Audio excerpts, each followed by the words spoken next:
Salut, c'est Hubert. Aujourd'hui on va attaquer une nouvelle série de vidéos. Sur celle-ci, je vais tâcher de vulgariser quelques points à propos de la théorie de la photographie. La question la plus simple serait de poser qu'est-ce que la photographie? Mais le problème de cette question, c'est qu'elle cherche à catégoriser les choses et donc elle exclut tout ce qui ne rentre pas dans son cadre. Même si on était capable de dire ce qu'est une photographie, on n'aurait pas dit grand-chose à propos de ce qui se passe entre le sujet, la personne qui prend une photo et celle qui la regarde. Voilà pourquoi cette série s'appelle « Comment fonctionne la photographie ». Pour commencer, faisons un bref résumé de ce que nous dit la sémiotique à propos de la signification des images. La sémiotique est une théorie qui concerne la communication que Umberto Eco a élaborée. Cette théorie est simple, elle pose que pour toute chose correspond un triplet, signe, objet, concept. Prenons l'exemple du cheval. Dans ce cas, le mot « cheval » est un signe qui désigne un cheval, mais on aurait aussi pu prendre le logo d'un cheval par exemple, ou même le dessin ou la peinture d'un cheval.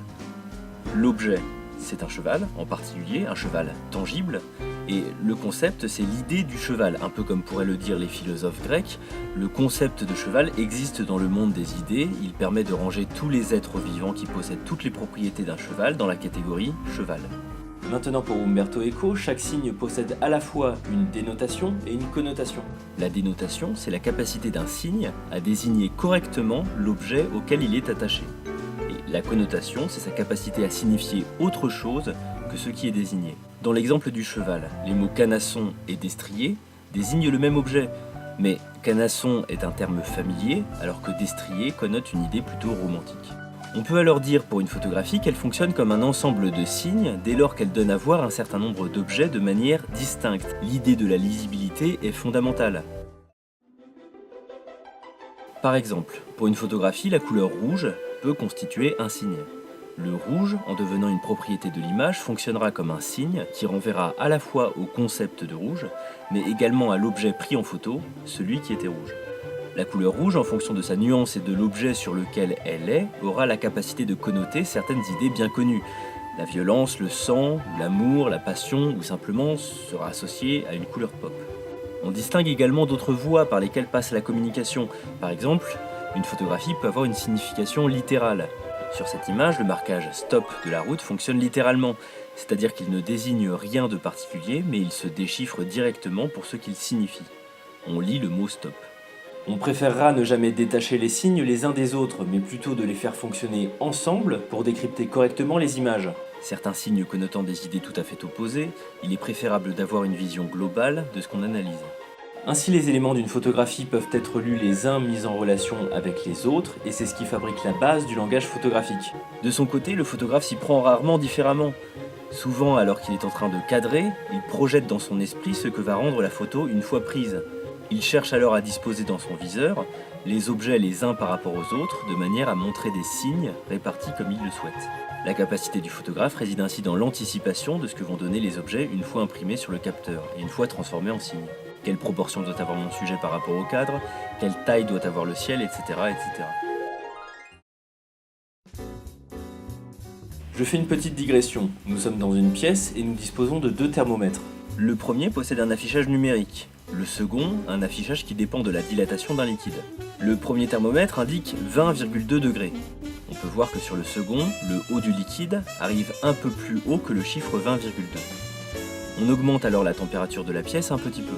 Le thermomètre numérique indique qu'il fait une température de 20,3, alors que le second thermomètre voit son niveau légèrement augmenter jusqu'à se retrouver plus proche du 20,3 que du 20,2.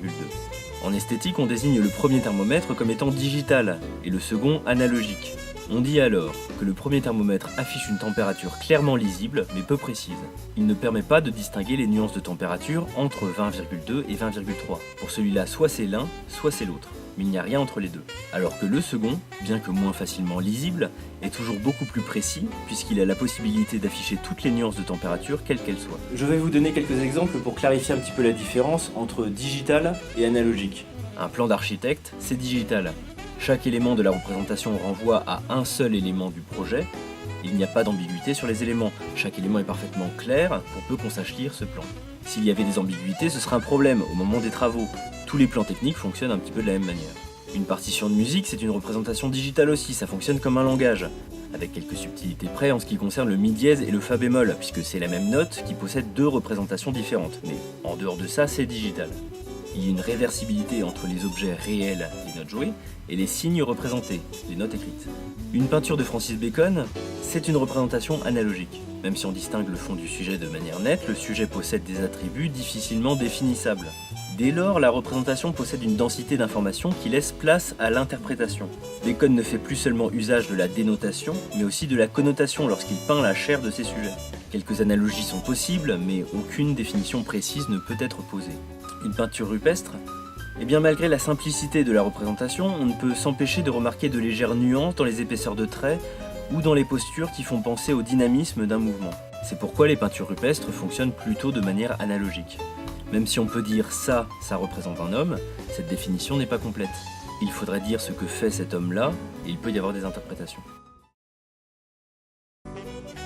On pose alors que le langage écrit fonctionne comme une représentation digitale. Chaque lettre ne peut en remplacer une autre dans un mot. De même, il ne peut y avoir aucune ambiguïté par rapport aux lettres qu'on lit. Si je lis un M, quelle que soit la typographie, je ne dois pas pouvoir lire une autre lettre. Si deux signes sont trop proches dans leur représentation, il y aura alors une ambiguïté et la typographie ne fonctionnera plus comme un langage. Si je confonds un M et un N, ça devient problématique par rapport à ce que je lis. D'autre part, les mots fonctionnent comme des signes par rapport à ce qu'ils désignent. Mais un texte en entier ne peut pas fonctionner de la même manière. Si on prend l'exemple du script pour un acteur, l'intonation et les altérations de la voix ne sont pas indiquées. Ainsi, l'écriture ne contient pas suffisamment d'informations pour être lue de manière correcte.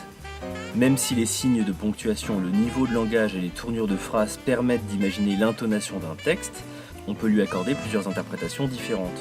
Par exemple, un point d'exclamation peut à la fois indiquer l'étonnement ou la colère. Maintenant, une photographie ne fonctionne pas seulement en termes de signes. Si dans une description je désigne la poubelle de mon immeuble, je parle d'un objet qui appartient au groupe des poubelles.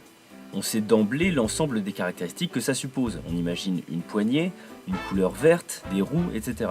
Et le fait de désigner celle de mon immeuble indique à la fois sa position approximative et sa fonction. C'est la poubelle qui sert à se débarrasser des ordures qui concernent mon immeuble.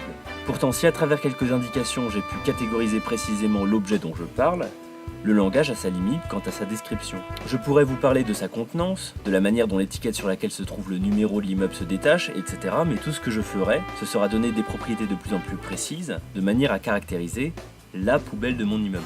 Imaginons maintenant que je la prenne en photo. Alors qu'avec le langage je ne faisais que des catégorisations de plus en plus précises et complexes, grâce à la photographie je suis capable de vous la montrer, la poubelle de mon immeuble. Non plus un ensemble de signes qui la distinguent des autres poubelles, mais au contraire un seul signe suffisant à lui-même pour dire que c'est cette poubelle. Il y a une immédiateté de la signification grâce à la photographie, et elle permet d'extraire un objet de la catégorie à laquelle il appartient. Pour en revenir à la couleur rouge qui peut apparaître sur une photographie, le rouge que vous verrez ne sera jamais le rouge, c'est le langage qui le désigne comme étant du rouge. Alors évidemment plus ou moins rosé, plus ou moins bordeaux, etc. mais ce ne sera jamais le rouge que vous voyez.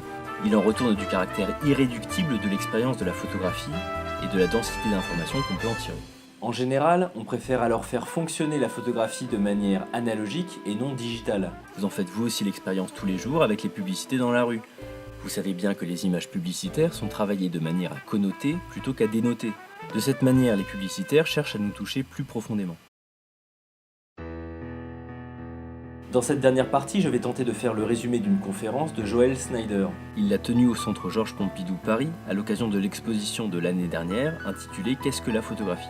Joel Snyder essaye de définir la photographie. Ce qu'il propose, c'est que si les objets impriment chacun leur trace sur le cliché, alors chaque signe qu'on voit sur une photo renvoie à un objet réel. La trace de l'objet constitue donc une preuve de l'existence de cet objet, mais seulement dans un certain état, au moment où est prise la photo. Dès lors que la photo est prise, on ne peut s'empêcher de suspecter la disparition ou l'altération de cet objet.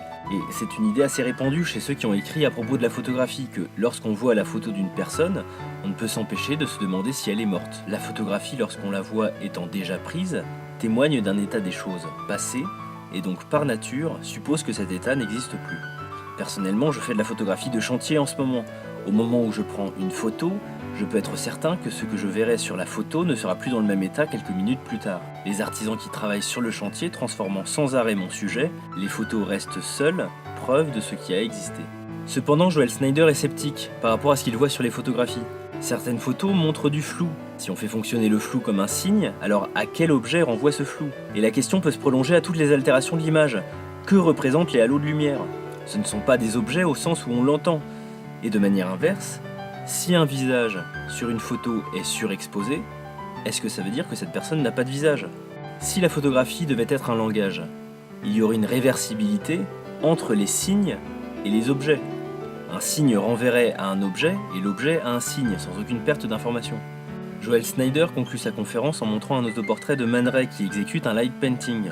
Le visage de Man Ray apparaît flou puisqu'il bouge pendant la durée du cliché. On ne voit pas sa main, mais ce qui apparaît clairement, c'est une trace lumineuse.